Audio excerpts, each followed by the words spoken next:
Voy a empezar mi clase, bebé. No sé, 3:30 tal vez. De tres y media a 4 puedo acompañarte. 3:30 a 4. Ya voy a comenzar mi clase. Listo. Amiga, voy a compartir mi pantalla. Y entonces, agradezco, ya empecé a grabar. Y te agradezco pues me ayudes interactuando conmigo para que la clase no suene tan aburrida, el video no suene tan aburrido. ¿Estás dispuesta, amiga? Perdón, Sí, señora profe. Linet, señora Linet. Entonces, bueno, yo ya estoy compartiendo mi pantalla.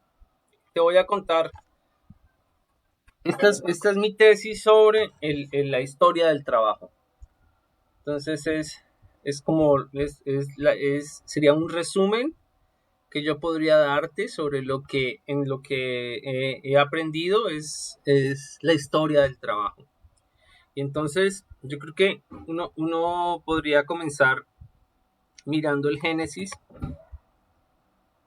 El Génesis es el libro Génesis de la Biblia como un elemento que nos puede ayudar a entender, pues, oiga, de dónde, cómo fue que cómo comenzó el problema, dónde comenzó el problema. Yo creo que en la Biblia es muy interesante cómo lo plantean. Y resulta que el primer trabajo que el hombre recibe es más como su esencia. Y en ese trabajo él llega y Dios dice, pues, y Dios creó al ser humano a su imagen, lo creó imagen de Dios, hombre y mujer los creó y los bendijo con estas palabras. Entonces, mira que inicialmente en esta visión cosmocéntrica del mundo, eh, el trabajo comienza siendo una bendición. Y sean fructíferos y multiplíquense, llenen la tierra y sométanla. Y esta palabra sométanla creo que es la palabra clave, porque no es como dañenla, sino juzguenla, administrenla. Es como ustedes son los que van a darle forma. Si esto no tiene forma, esto no tiene orden, ustedes vienen a darle forma y orden, ¿no? Dominen a los peces del mar y a las aves del cielo y a todos los reptiles que se arrastran por el suelo. También les dijo, yo les doy la tierra, todas las plantas que producen semilla y todos los árboles que dan fruto y semilla, todo esto les servirá como alimento. Entonces mira que hay una relación, hay un mandato en la visión, en donde el ser humano, el trabajo del ser humano es administrar la creación, la vida que Dios hizo, es administrar la creación. Y bueno, le entrega a todos los seres vivos y toda la tierra, todo lo que está sobre la tierra, pues es para que o se alimente o lo administre. E inclusive para que se alimente eso y administre eso también. Y pues Dios dice que todo, y dicen que Dios vio que todo era bueno y pasó la noche y la mañana del primer día. Entonces es interesante, ahí empieza la hay como una primera visión de lo que es el trabajo. Ahí comienza el trabajo. ¿Qué opinas?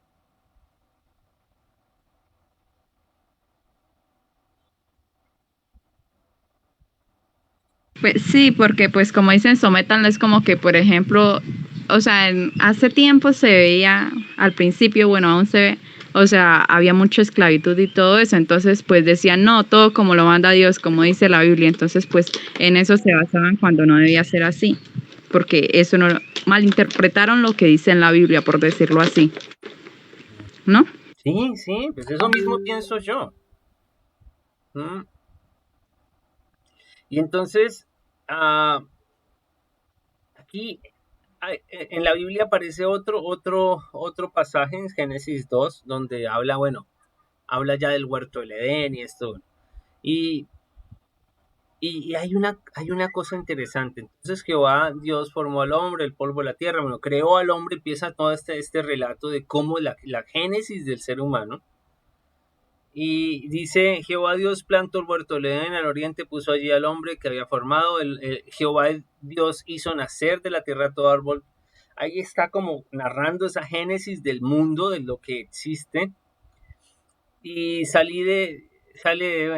narra todo lo que para el pueblo hebreo era muy importante. Ya llegó un momentico. Bueno, y dijo Dios, no es bueno que el hombre esté solo, le haré una ayuda idónea. Jehová Dios formó pues de la tierra toda bestia del campo y toda ave de los cielos y los trajo a Adán para que le sirviesen, que viese como les había de llamar. O sea, parte del trabajo era conocer las cosas y darles una razón. O sea, ponerles un nombre también es como darles una utilidad.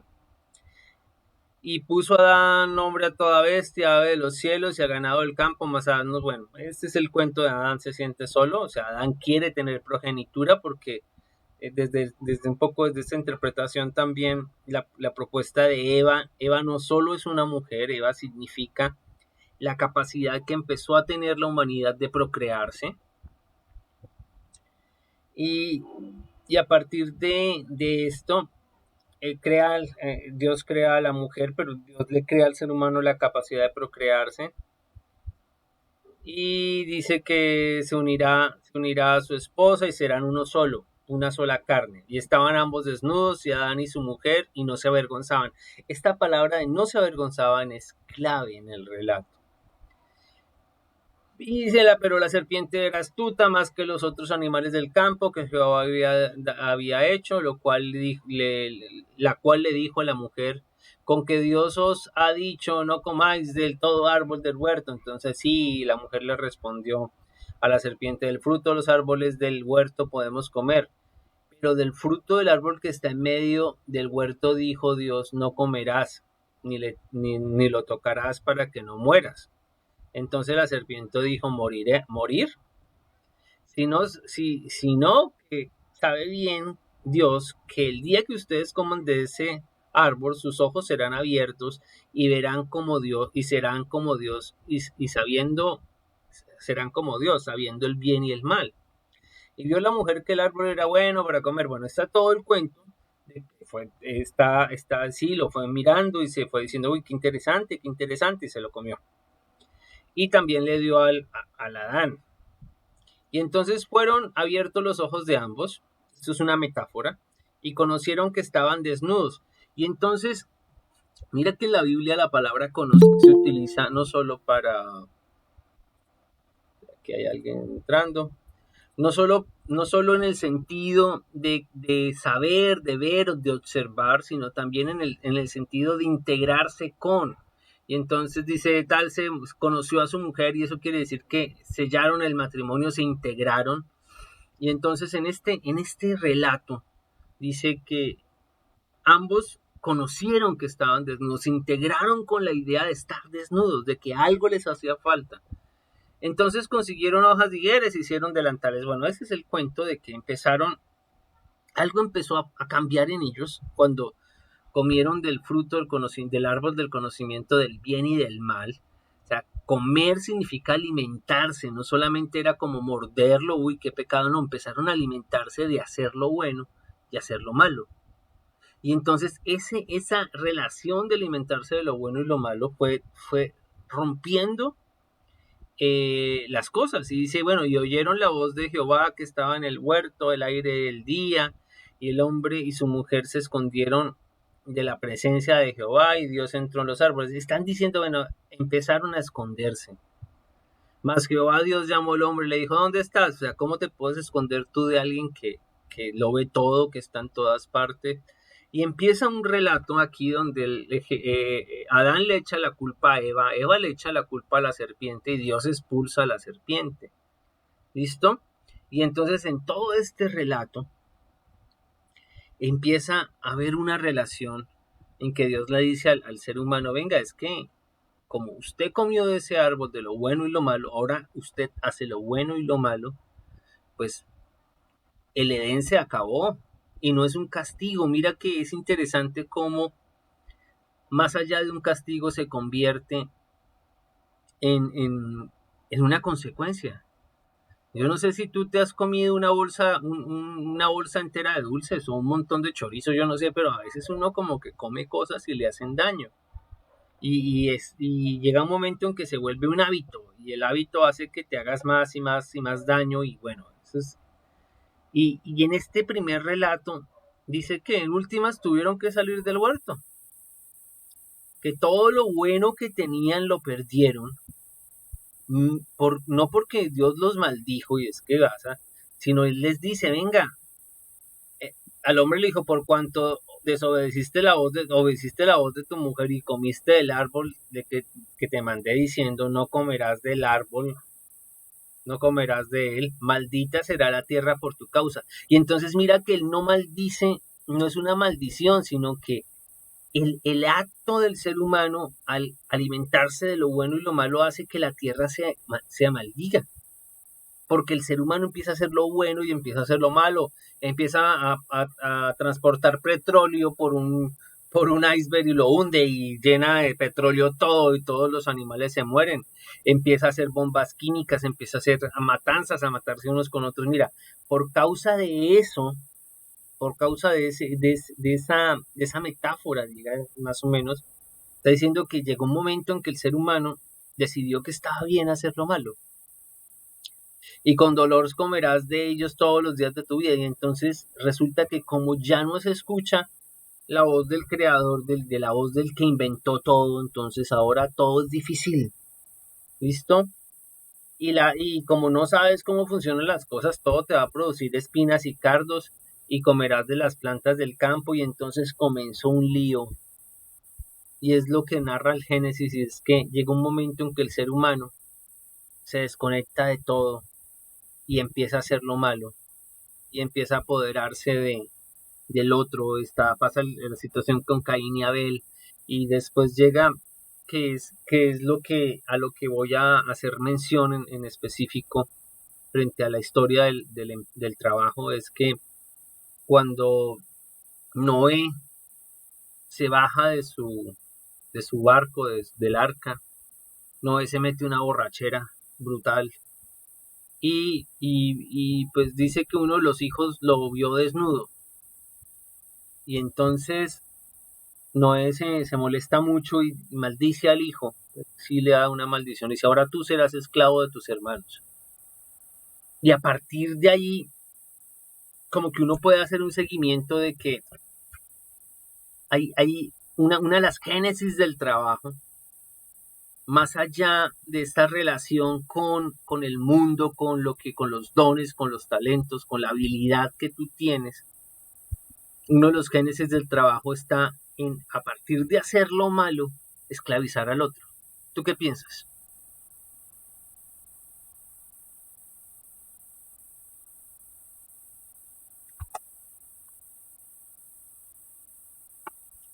¿Qué piensas, amiga? ¿Qué dices de este carreta tan rara que te estoy echando? Jessica, buenas tardes. Igual yo estoy grabando la clase para que las otras compañeras la Buenas reproduzcan. tardes, profe.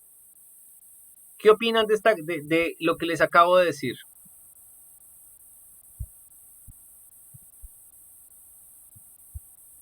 ¿Está muy loco?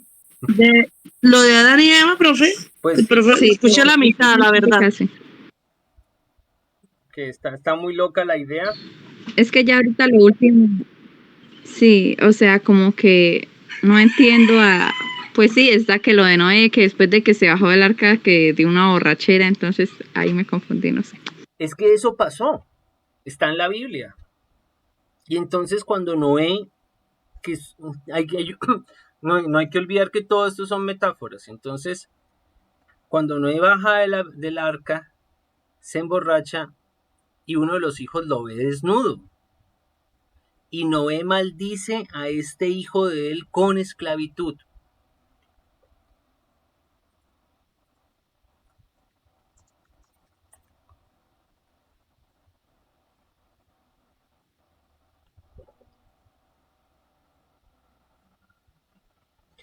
Que no, Entonces, que debemos yo lo que entiendo es que debemos hacer el bien sin importar lo que los otros digan, porque, o sea, uno hace el mal, siempre va a llegar un karma, por decirlo así.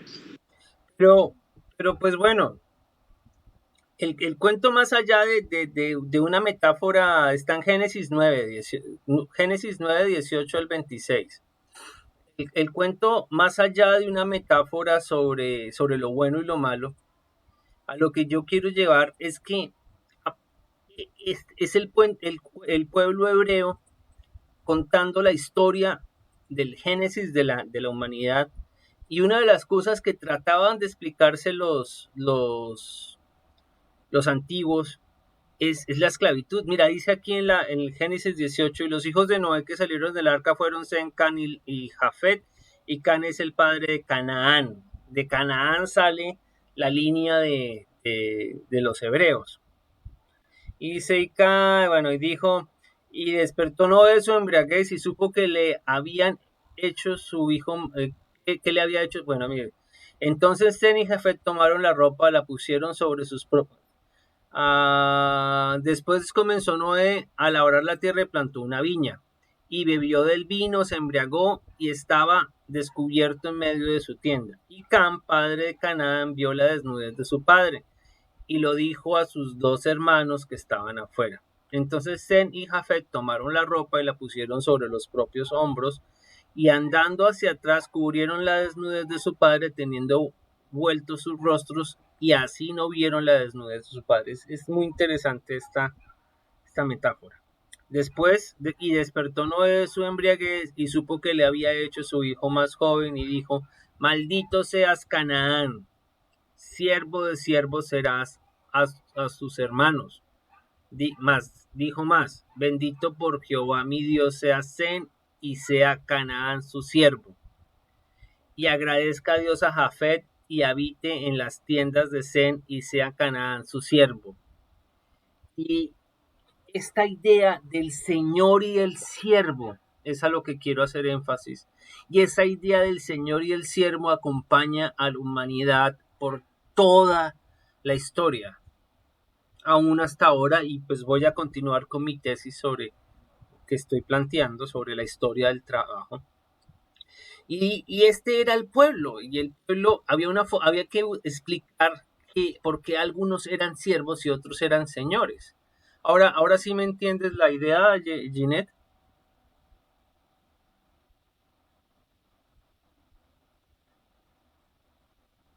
No, ya no estás ahí, Ginette. Ya. Hola, buenas. Sí, profe. Sí, profe. Sí, bueno, perdón que insista en escucharlas. O sea, como dije al principio, la esclavitud viene desde hace mucho tiempo atrás, o sea, desde el principio. Sí, entonces, Aló, aló, si yo te estoy escuchando, y quería hacer énfasis entonces como la esclavitud, por ejemplo, en pueblos como el griego, como los griegos, se convirtió en el modelo de producción. O sea, si un pueblo quería ser rico, tenía que conquistar a otros pueblos y esclavizarlos. Y entonces las economías empezaron a basarse en la esclavitud, empezaron a basarse en vender y comprar esclavos. Y esta venta y compra de esclavos, pues era la forma en que los pueblos decían, pues yo soy rico o yo soy pobre, y en ese sentido, gobernar a través de los esclavos era lo que permitía que un pueblo pudiera ser más poderoso que otro, porque de una u otra forma, los señores podían dedicarse a estudiar, a leer, a cultivar su mente, mientras los esclavos se encargaban del resto. Y entonces había una relación ahí bastante fuerte entre los esclavos, la esclavitud y la producción. O sea, inicialmente el medio de producción fueron los esclavos, y los griegos lo colocaron habían dos clases sociales: estaban los ciudadanos y estaban los siervos. Y en los ciudadanos, eran ciudadanos todos los que habían prestado servicio militar, porque era una obligación en Grecia, en el pueblo griego, y participaban del Congreso, del encuentro, de la polis, de la política. Y entonces, a partir de esa idea, pues ellos lo que hacían era conquistar a otros pueblos, les quitaban la cultura, les imponían la esclavitud, y los ciudadanos que ellos tenían iban y gobernaban esos pueblos. Y entonces así mantuvieron el mundo. ¿Ustedes sabían eso?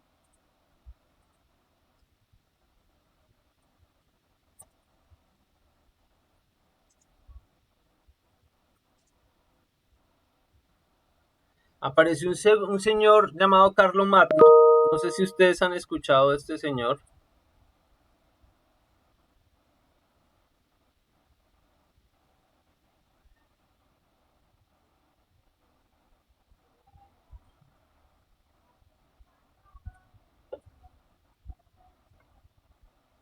Bueno, entonces no voy a hablar de él porque no lo han escuchado. Entonces, el pueblo romano, pues, toma todo el poderío del pueblo griego y empieza a hacer con la esclavitud. Ellos empiezan a hacer un modelo, y es que van conquistando provincias, van colocando gobernadores y permiten que la gente tenga su cultura, pero a todos les sacan una tajada. Y el Imperio Romano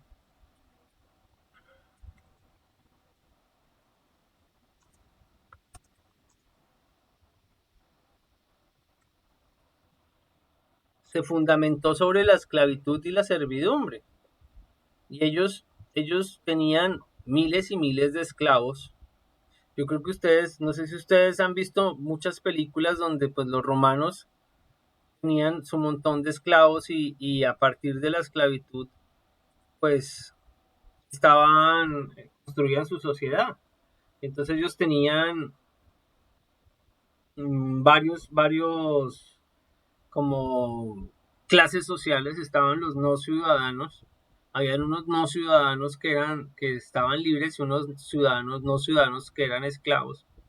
Estaban los ciudadanos romanos, que eran la plebe, los patrióticos y pues la gente rica, y estaban los senadores y administradores del imperio. Y entonces habían 5 clases sociales para ellos, y eso les funcionó durante pues como 2000, 3000 años. Y no, como 2000 años les funcionó, y ellos mantuvieron a medio mundo sometido a la esclavitud. Ellos, ¿ya están ahí, señoras? Sí, profe. Ok, disculpen que pregunte.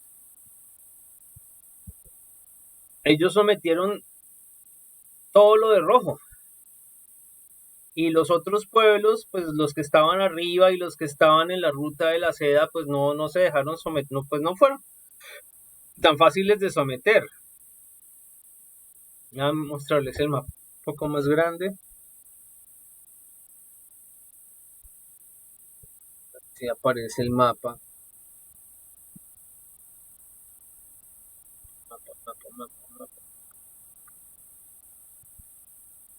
Porque a mí me parece muy interesante cómo ellos, a partir de este trozo de tierra, pues ellos fueron conquistando culturalmente todo el mundo. Y a partir de esa conquista cultural de todo el mundo, pues ellos fueron construyendo una economía, ellos fueron construyendo una sociedad. O sea, ellos llegaron hasta Inglaterra, los romanos, y hicieron todo este territorio era su imperio. Los germanos, los celtas, los vikingos, toda esta gente del norte de Europa, pues termina siendo absorbida por el imperio romano, porque de este lado de Euroasia llegan los mongoles y los empiezan a empujar para acá. Las tribus mongoles, que eran bravas, eran 60 mancitos en caballo a toda velocidad tirando flechas, matando a todo el mundo y haciendo estragos, pues Mira que aquí están los unos y estos señores se fueron moviendo, estos unos se fueron moviendo hacia la izquierda. ¿Están ahí? ¿Sí están viendo mi pantalla, señoritas? Señoras. Sí, señor. Claro, listo, gracias. Entonces, estos se fueron moviendo hacia la izquierda y cogieron todos estos pueblos y los colocaron en la frontera con Roma. Y Roma era un imperio esclavista. Así que la esclavitud era una forma de crear sociedad y crear economía. Y todos estos pueblos se dedicaban, bueno, muchos de estos pueblos, no puedo decir todos porque no tengo la evidencia, pero sí sé que muchos de estos pueblos se dedicaban a comerciar esclavos. Y en ese comercio de esclavos, pues movían la economía de medio mundo y así fueron construyendo todo lo que fue la Edad Media. Y entonces a esa idea en la Edad Media de la esclavitud le agregaron el que... Sí, profe. Señora, a esa idea de la... Sí, yo que días estaba mirando un video. Ajá, dale. Estaba mirando un video en el que decían que, o sea, ahí decían en una casa de esclavos, eso era en Estados Unidos, pues fue al principio cuando llegaron a América y era un terreno de esclavos y ahí había una lista de los esclavos y habían desde $1,000 hacia valían Mm, muchísimo, o sea, los precios variaban mucho, habían unos que valían 500, no sé qué peso manejaban.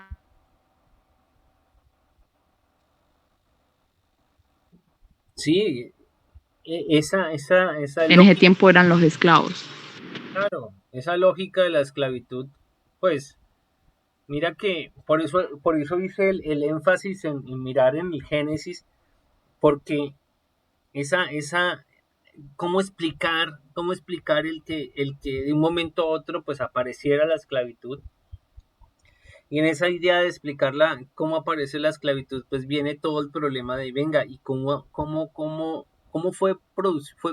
se esparció esa idea de la esclavitud. Inclusive aquí en América, los aztecas esclavizaban a otros pueblos. Iban y invadían otros pueblos y los esclavizaban. Aquí en Colombia creo que los chichas tenían varios pueblos que eran sus esclavos.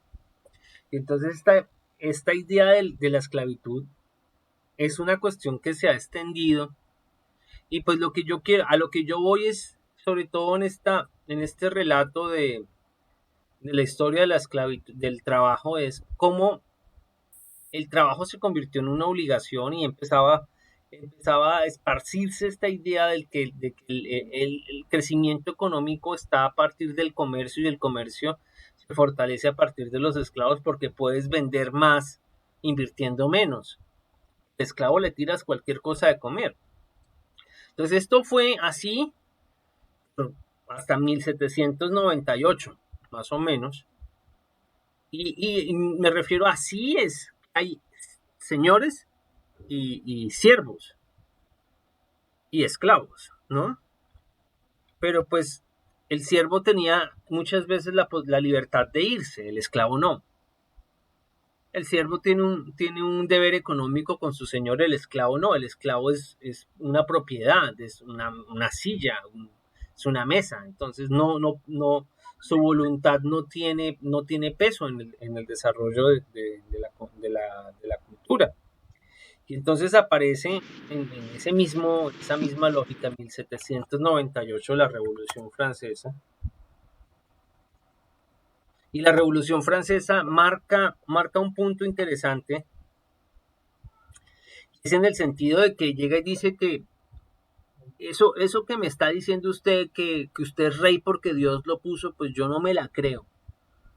La verdad, el pueblo es quien tiene una voz y el pueblo debe mandarse a sí mismo y gobernarse a sí mismo y no puede seguir siendo usted, que señor burócrata, señor de la realeza, porque si fuera así, pues usted igual que yo usted no podría morir.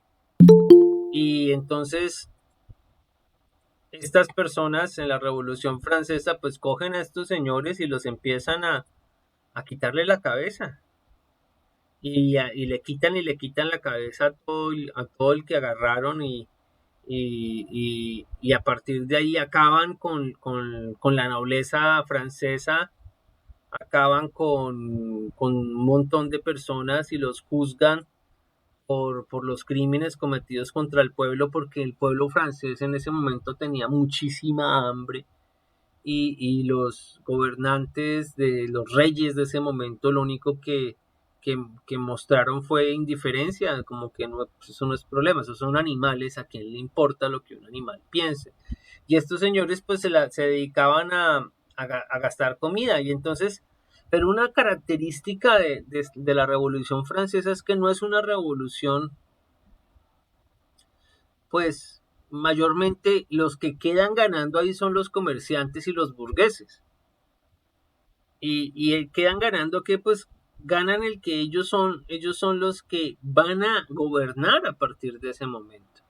Aunque la mayoría de la sangre de la carne la pusieron campesinos, pues los que quedan gobernando son burgueses. Y entonces en ese sentido se llaman las revoluciones burguesas. Y la palabra burgués viene de burgo. Y los burgos es una forma de decir ciudad en alemán.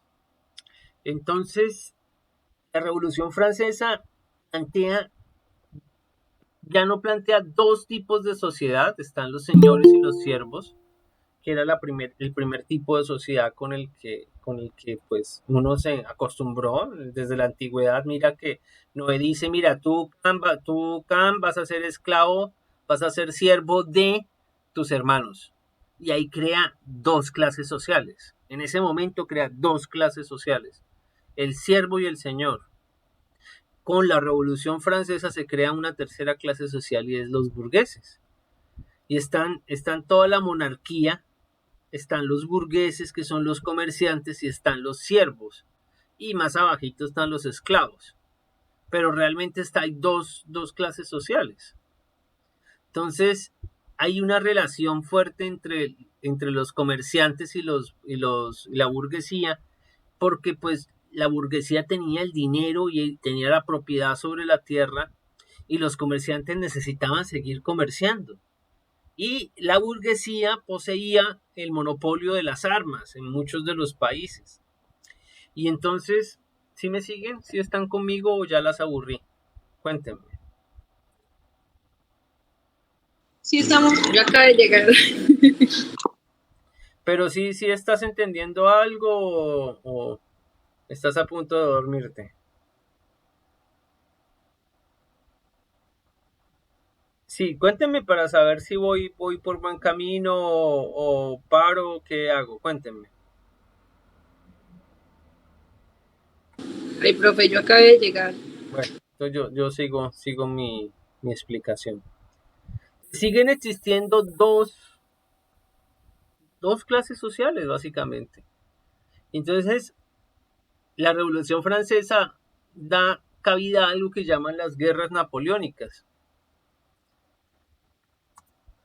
Y las guerras napoleónicas, pues, básicamente es un señor llamado Napoleón Bonaparte, y este señor a partir de la Revolución Francesa, pues, decide invadir toda Europa y acabar con todas las monarquías y pues también se les zafó un poquito la teja porque él empezó a pensar que pues él debería ser el rey de todos, ¿no?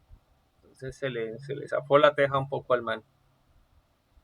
Y entonces a partir de esa idea de que él debería ser el rey de todo, pues empezó a conquistar toda Europa y empezó a acabar con los otros reyes. Profe, disculpe que lo interrumpa. Claro, ¿Estás hablando de, o sea, de qué es el tema? ¿De lo que habíamos venido hablando de qué días o es otro tema? esta es O historia sea, del lo trabajo. de los derechos humanos. Sí, pero ahorita estoy haciendo énfasis en la historia del trabajo. Eso le iba a decir porque me pareció escucharlo. Eso es lo que hablaba la señora Uribe, Diana, no sé cómo sí, es que llama. Diana Uribe. Lo que yo Sí, ya, ahora sí. a lo que yo voy con todo esto es que hay una línea del cambio. Entonces mire que hay clases sociales, hay unos que son siervos y el trabajo se asume como deber del siervo, y el deber del señor es desarrollarse, es enriquecerse, mientras que el deber del siervo es enriquecer a su señor. Mientras que el siervo no posee nada, no tiene nada, el siervo el siervo no tiene más que su familia. Entonces, toda la Edad Media está caracterizada por esa relación entre el señor y el siervo, donde el siervo, donde el señor es propietario del siervo y se hace conforme al señor. Entonces, el trabajo se convierte, la esclavitud se convierte en sinónimo de trabajo. El siervo debe hacer lo que el señor diga y producir para su señor. Pero con la Revolución Francesa, los burgueses empiezan, esta gente que vive en las ciudades, que son comerciantes, empiezan a producir para sí mismos. Porque una de las cosas que le sacó la piedra a esta gente es que los reyes y reinas y los condes y los marqueses, el conde es el que gobierna el condado es como el departamento, el marqués es el que gobierna la marca es como también el departamento, pero el departamento fronterizo. Y entonces estas personas no pagaban impuestos, solo pagaban impuestos los burgueses, los campesinos y los comerciantes, toda esta gente sí. Entonces esta gente se aburrió y dijo, no, ustedes también tienen que pagar, ustedes también, y decidieron, y los otros decían, no, porque nosotros somos puestos aquí por Dios, y Dios nos puso aquí, nosotros podemos hacer lo que se nos dé la gana. Y en esa lógica de que usted no va a hacer más lo que se le dé la gana, pues arman la Revolución Francesa y le bajan la cabeza a medio mundo y empiezan con esta lógica, con esta idea de llevar la revolución a toda Europa, y aparecen las guerras napoleónicas. Y pues, ¿por qué hago énfasis en las guerras napoleónicas? Porque lo que hizo a Napoleón como tan poderoso, tan impactante, pues fue la motivación, la caballería, todo eso que él ejercía, pero lo que más lo potenció fueron la artillería. Y la artillería son los cañones.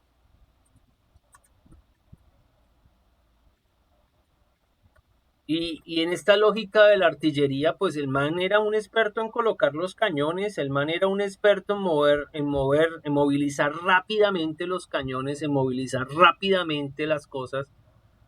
Antes los cañones eran más bien estáticos y se movían era para otras cosas. Y el tipo también pues se fortaleció con los modos de fabricar cañones, que ahí hacia allá va mi tesis. Y pues a punta de cañones venció a todo el mundo, moviendo los cañones y organizando los cañones y dando bala, y con la caballería también.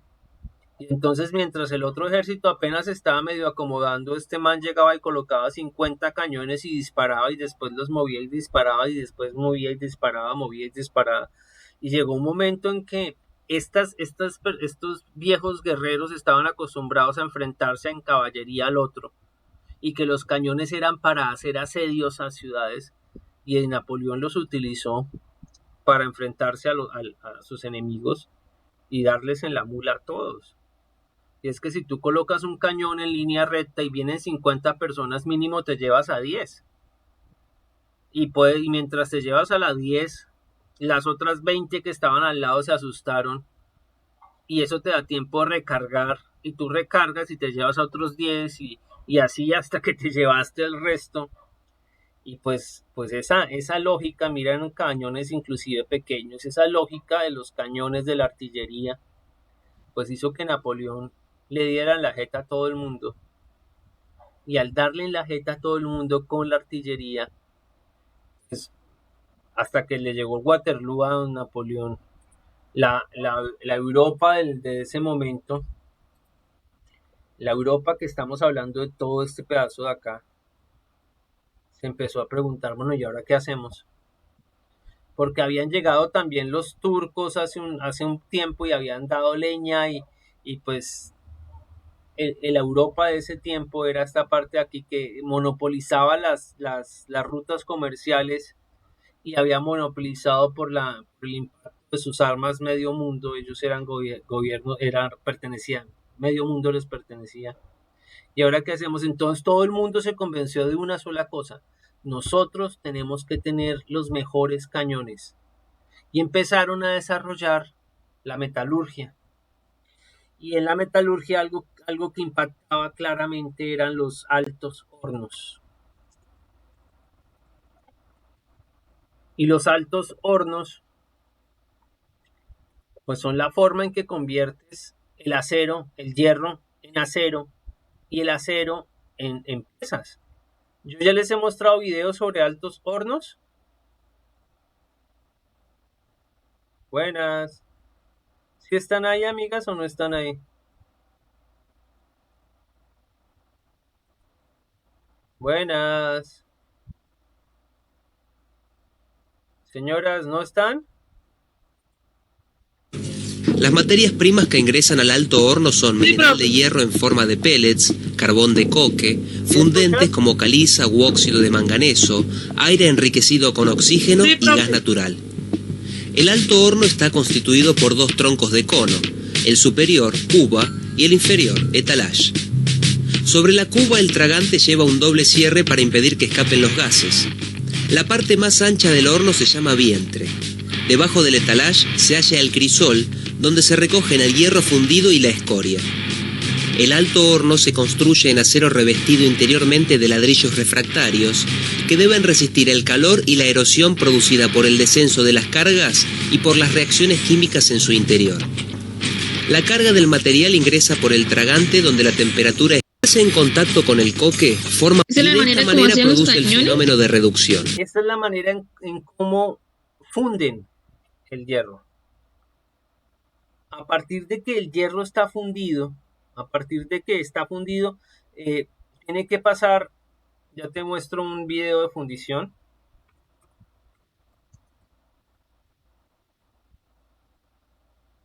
A partir de que el hierro está fundido, lo deben... Espérate un segundo, ya te lo muestro. A partir de que el hierro está fundido, pues se convierte en una agüita, por decirlo así. Tú puedes vertir esa agüita y esa agüita se seca y se vuelve dura.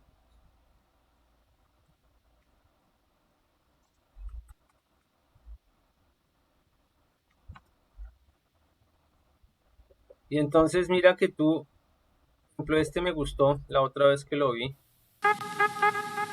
Y entonces los señores... La primera parte del proceso. Tienen todos sus moldes y ellos van haciendo unas máquinas, unos moldes con piezas que ya están hechas. Utilizan una tierra especial y después sacan las piezas que ellos necesitan, las sacan. Y cuando ya las sacan, después de sacarla, pues ya pueden, ya esa tierra como junta, esa tierra ya queda junta.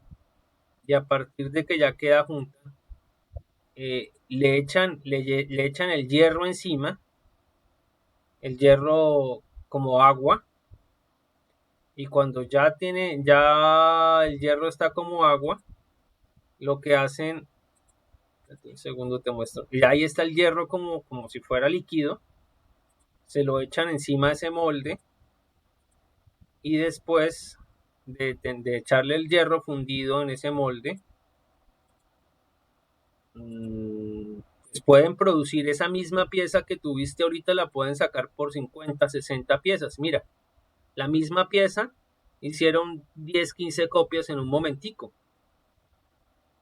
Antes de los altos hornos, un herrero podía demorarse básicamente 3 meses haciendo cada pieza. Una semana, perdón, haciendo una pieza y no le quedaba así. Entonces, el cuento aquí con los altos hornos, ¿todavía estás conmigo? ¿Todavía están escuchándome, amigas? Sí, señor. Y es que estos altos hornos,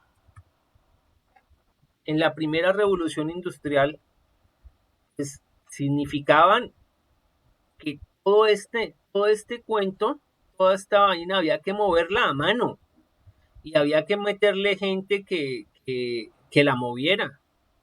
Y eran 50 personas moviendo una tonelada de hierro fundido. Y mover esa tonelada de hierro fundido, pues significaba que ibas a tener un montón de quemados, un montón de gente herida y todo eso. Y entonces, en, en 1800 algo, no recuerdo bien la fecha, entre el 11 y el 20 creo, aparece la máquina de vapor.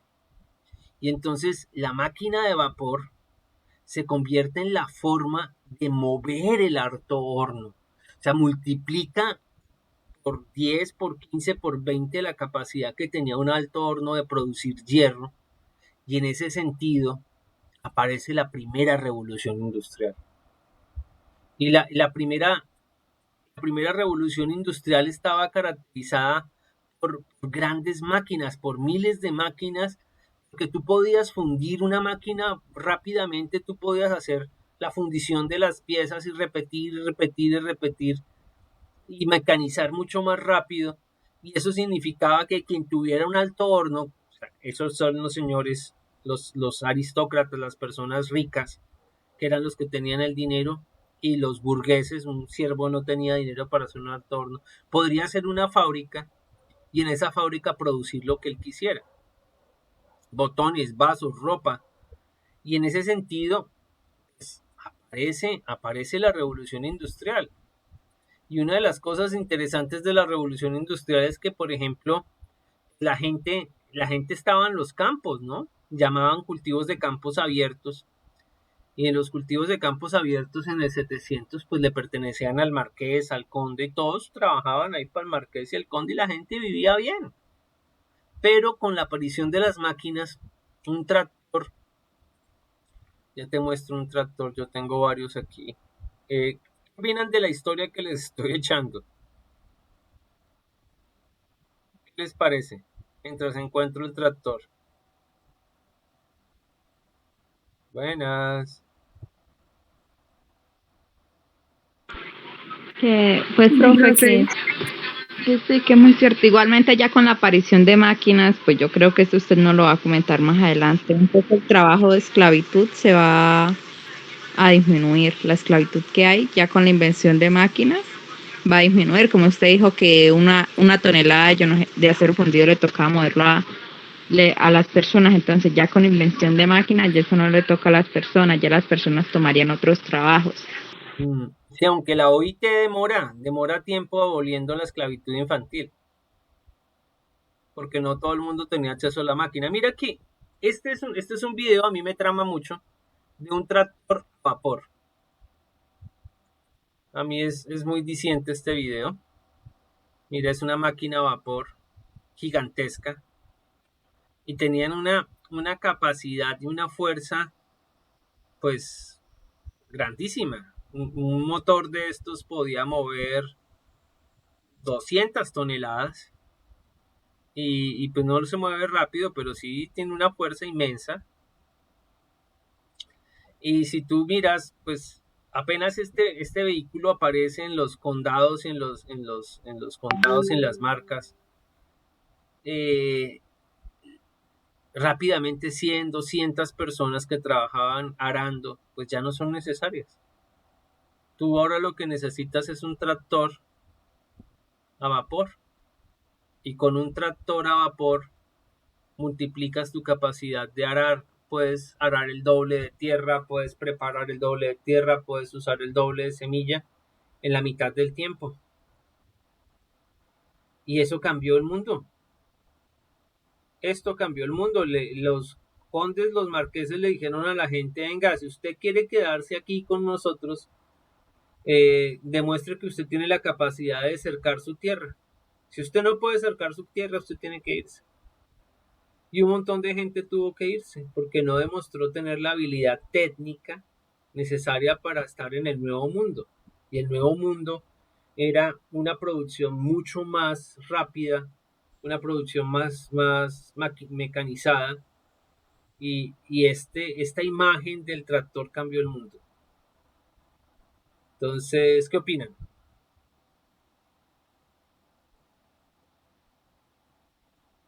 Pues sí, obvio, claro, sí se ve, digamos, como la facilidad al momento de realizar los trabajos, las labores, sobre todo así en ese tipo de labores que siempre son bastante tediosas cuando no se tienen las herramientas. Claro, imagínate que esto se multiplicó a la ropa, al vestuario, a las herramientas y en unos años se perdieron 3 millones de puestos de trabajo. O sea, todos los artesanos europeos empezaron a ser desplazados. Y entonces habían grandes fábricas de zapatos, grandes fábricas de ropa, grandes fábricas de carros, grandes fábricas, grandes fábricas, grandes fábricas, y todo se industrializó. Y los dueños de esas grandes fábricas prometían unos precios que los artesanos no podían alcanzar. Y en ese sentido, al haber tanto auge de oferta laboral, porque la gente que no pudo cercar sus tierras se fue desplazada a las ciudades, y la cantidad de gente en las ciudades buscando trabajo y con hambre hizo que los salarios bajaran muchísimo. Y los salarios bajaron, y como bajaron los salarios, pues era muy económico tener a una persona contratada por 20 horas. Inclusive hay relatos de esta, la historia de los textiles, de la industria textil. Hay relatos donde a mujeres las amarraban a las máquinas para que cosieran todo el día. Y entonces la señora estaba ahí cosiendo y cosiendo y cosiendo, amarrada a la máquina. Y de hecho, pues hoy conmemoramos el Día Internacional de la Mujer porque 120 mujeres en una fábrica de estas de telas murieron quemadas vivas porque el patrono decidió encerrarlas porque ellas estaban protestando y no querían trabajar más. Y como inclusive la discriminación contra la mujer, si tú eras mujer y sierva, tú eras mujer y esclava, eras doblemente discriminada. Y entonces eso generó un montón de repercusiones en la forma en que se veía a las personas. Y pues básicamente, ¿para qué quieres un esclavo si tienes a 1000 personas esperando un puesto de trabajo? Y entonces estas personas pues estaban en condiciones de esclavitud básicamente y tenían que estar amarrados a la máquina por 20 horas. Y ese fue el 18 20 horas, ese fue como el golpe grande porque la gente se hacía experta en el uso de la máquina. Y eran tareas repetitivas, era hacer por 18 horas lo mismo todos los días. 18 horas de trabajo y eso llegó hasta 1800, 1910, 1911, que ya pues la próxima clase me gustaría hablar de eso. Pero la esclavitud empieza a ser innecesaria. De hecho, 1830, 1840 se dan las guerras a mí se me olvida la guerra civil estadounidense.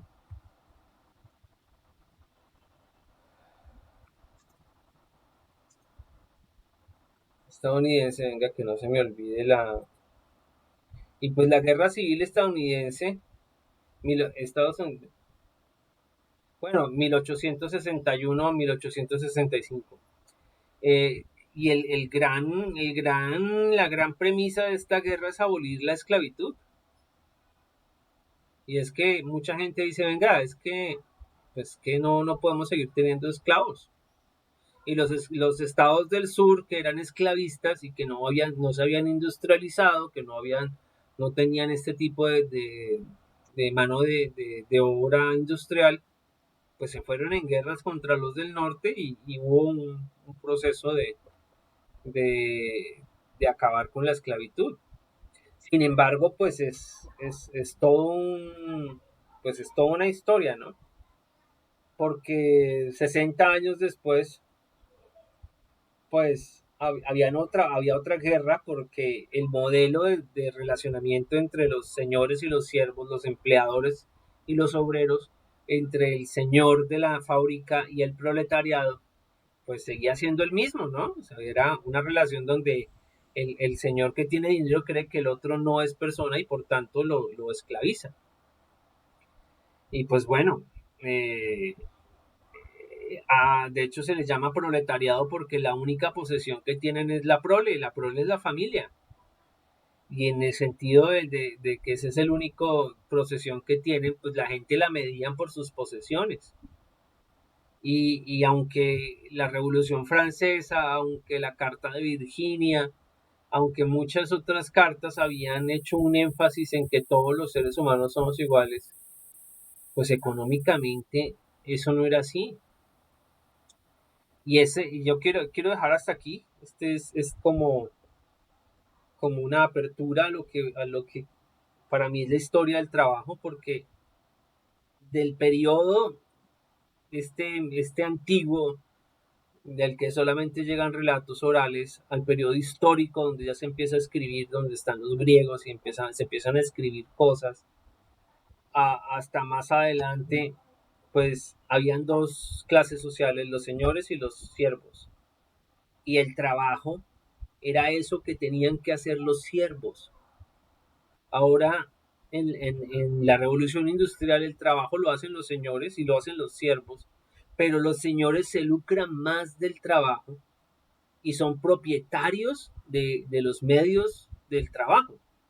El siervo puede tener su capacidad, pero no es propietario de la máquina. Por tanto, si no es propietario de la máquina, el dueño de la máquina puede decidir contratar a alguien más y este siervo se queda con hambre. Y entonces a eso le llaman dizque los medios de producción. Entonces, quien es dueño de los medios de producción es dueño del trabajo y quien es dueño del trabajo es dueño de la comida. Y entonces se cambia el látigo por el salario. ¿Ustedes qué opinan de lo que les estoy diciendo?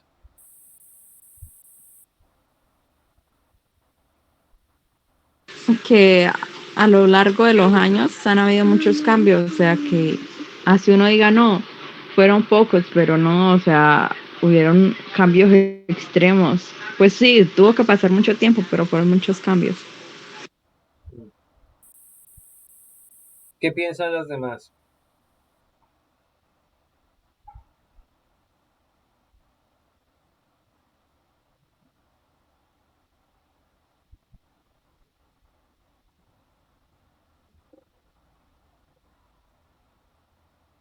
Bueno, la idea a partir de ahora es que los compañeros vean este video y vamos a hacer, ojalá usted también lo vea, y vamos a hacer un ejercicio a partir de este video donde usted va a contar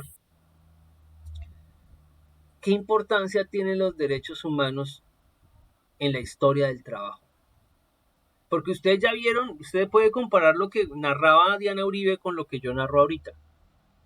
Y a mí me gustaría que hicieran esa comparación y que tuvieran 3 argumentos y que hicieran pues justificar y hacer la respuesta a esta pregunta. ¿Por qué? ¿Qué importancia tiene para la historia del trabajo los derechos humanos? Y la próxima sesión, pues me gustaría trabajar el periodo entre la Primera Guerra Mundial, el nacimiento de la Organización Internacional del Trabajo y el nacimiento de la Carta de la Declaración Universal de Derechos Humanos. Y después quiero trabajar con ustedes la Constitución Política de Colombia, lo que son los derechos fundamentales de los trabajadores, y a partir de ahí, cómo se hace una tutela, cómo se hace un derecho de petición, cómo se hace una acción de grupo, todo esto, y después sí trabajar la parte de solidaridad con la naturaleza. Entonces, espero que ustedes vean que sí tenemos una línea de trabajo, sí tenemos una línea de cohesión en lo que se está haciendo. Y pues me gustaría también escucharlas si entienden cuál es la tarea, ¿no?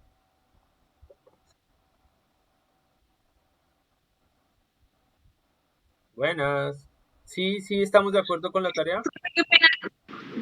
Profe, qué pena, estaba un poquito ocupada. ¿Me puede repetir, por favor? Bueno, amiga, la tarea es ver el video que acabo de grabar y responder a la pregunta, ¿para qué sirven los derechos humanos en la historia? ¿De qué sirvieron los derechos humanos en la historia del trabajo? Ya se los coloco en el chat.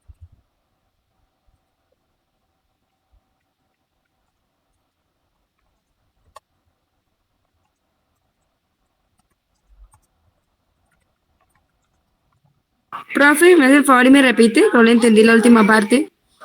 La pregunta que vamos a responder es ¿cuál Sí, señor. cuál es el papel de los derechos humanos en la historia del trabajo? Gracias, profe.